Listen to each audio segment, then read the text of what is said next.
ERi-TV news broadcast crew and I, Delit Zahaya, are now ready for your daily news briefing at 10:30 local time. First, let us catch up with the major headlines. Tour of Italian delegation on Northern Red Sea region. Martyrs' Day commemoration in Italy and the US.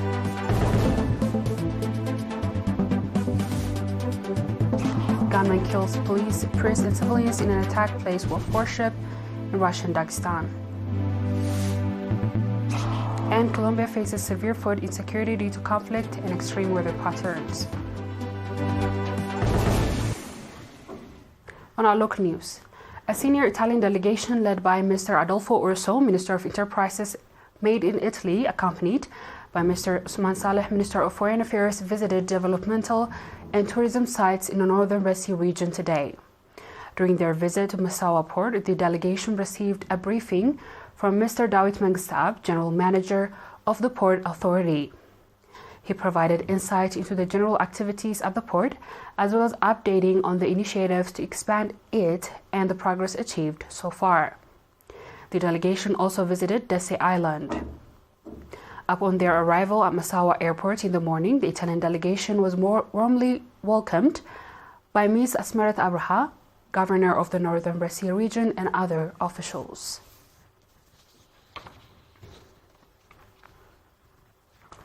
Nationals in various cities of Italy and the US enthusiastically commemorated Martyrs' Day under the theme Country in a Deep Remembrance and Pride. The commemorative event took part in 18 Italian cities, featuring a candlelight vigil, walkathon, and cultural programs. Participants expressed their Martyrs' Day in an occasion on which they renew their pledge to live up to the expectation of the martyrs. During these events, the nationals contributed approximately 43,600 euros and £50 to augment the National Trust Fund and pledge an additional 6,440 euros and $100 to the same cause.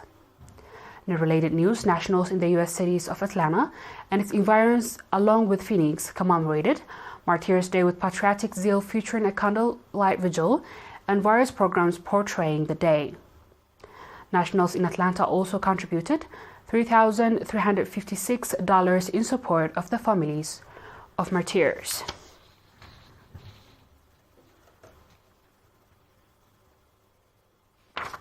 In its 20th commencement, the Amhara Technical School graduated 103 students, including 48 females, in certificate programs across 5 fields of studies after 2 years of training. The fields included auto mechanics, construction, electronics, electricity, and woodworks. Mr. Wahab Muhammad Ali, director of the school, encouraged the graduates to develop their capacity through practice and contribute significantly to the nation-building process. Mr. Tasfai Siyum, Director General of Technical and Vocational Education at the Ministry of Education, noted that the government has been heavily investing in equipping the youth with necessary knowledge and skills. He urged the graduates to become exemplary in their respective assignments.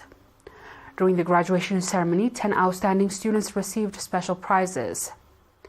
Established in 1998, the Amhara Technical School has so far graduated 3,432 students, including 1,328 females. In a related news, Amber Webshare Company provided training to 31 employees of various institutions, ranging from 4 months to 1 year in the basic maintenance of internal parts of vehicles. Engineer Naham Million, head of the Human Resources Development at the company, reported that 20 members of Asmara International Airport received 4-month training, and 11 staff members of the Eritrean Air Force, police in the central region, and Airtel Corporation received 1-year training. The trainees expressed readiness to effectively implement the activities of the institutions they represent. Mr. Girmay Abraha, manager of the company, indicated that since establishing a training center in 1997, the company has provided various training programs to staff members from different institutions to upgrade their capacity and transfer technological knowledge. He also stated that the company will continue offering similar training programs. Health facilities in San Afe subzone have significantly contributed to raising public awareness in health issues, successfully implementing vaccination programs for children and providing pre- and postnatal treatments. Mr. Asir Al-Azhar, head of the health service in the subzone, stated that the objective of the regular vaccination program is to control communicable diseases and nurture a healthy generation. He also noted that vaccination coverage at the subzonal level has reached 90%. Pre- and postnatal treatments are available from 8 health facilities and 10 temporary units. Maternity waiting rooms have been established in 5 health facilities, and the number of pregnant women delivering at health facilities has increased by 15% compared to 5 months ago. Nurse Brahane Johannes, head of the Family and Community Health at St. Afu Hospital, mentioned that sustainable awareness-raising activities have been achieved, commendable success in enhancing public understanding and eradicating harmful practices.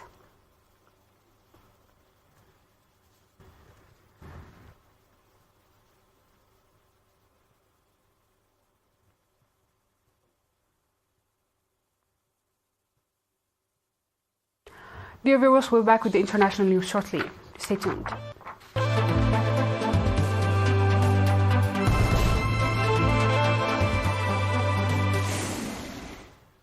Welcome back. At least 15 police officers were reported killed in a series of attacks in southern Russian Republic of Dagestan. According to RIA Novosti, which quoted local authorities, and shooting, which also resulted in civilian casualties, occurred on Sunday at 2 Orthodox churches, a synagogue, and a traffic police post in the coastal city of Derbanet and Dagestan capital city of Makachakla. Sergei Malikov, head of the Republic of Dagestan, said the situation has been brought under control. The fire ignited during the attack at the synagogue in Derbanet has been completely extinguished. 6 armed attackers have been killed, Malikov said on social media, adding that law enforcement officers will continue the manhunt until all participants in the attack are captured. The Russian Investigative Committee has initiated criminal cases under the article related on terrorist attack on the shooting, and a counter-terrorist operation regime was introduced in Dagestan, according to the National Anti-Terrorism Committee.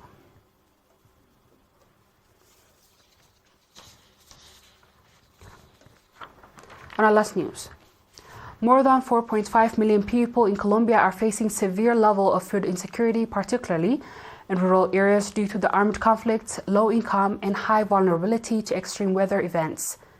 The majority of these people are migrants, according to the report by Global Network Against Food Crisis. The report says 2.9 million foreigners, or 62% of the migrant population, face high level of food insecurity. About 14% of migrants faces severe acute food insecurity. The crisis has put many people in dire situation as they have been forced to cut spending on household essentials. The report shows that acute food insecurity is also higher in Colombia's rural areas, where extreme weather events such as El Niño has triggered both drought and heavy rainfall. One analyst said Colombia can withstand these weather disasters through strategic planning.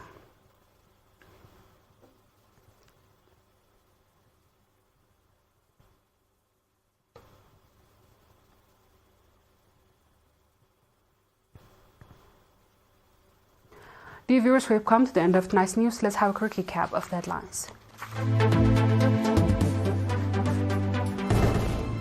Tour of Italian delegation in Northern Brazil region. Martyrs' Day commemoration in Italy and the US.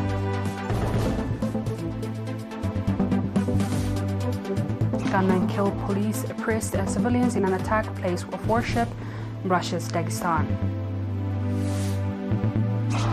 And Colombia faces severe food insecurity due to conflict, extreme weather patterns. That wraps up our stories for tonight. Thanks for watching and have a good night.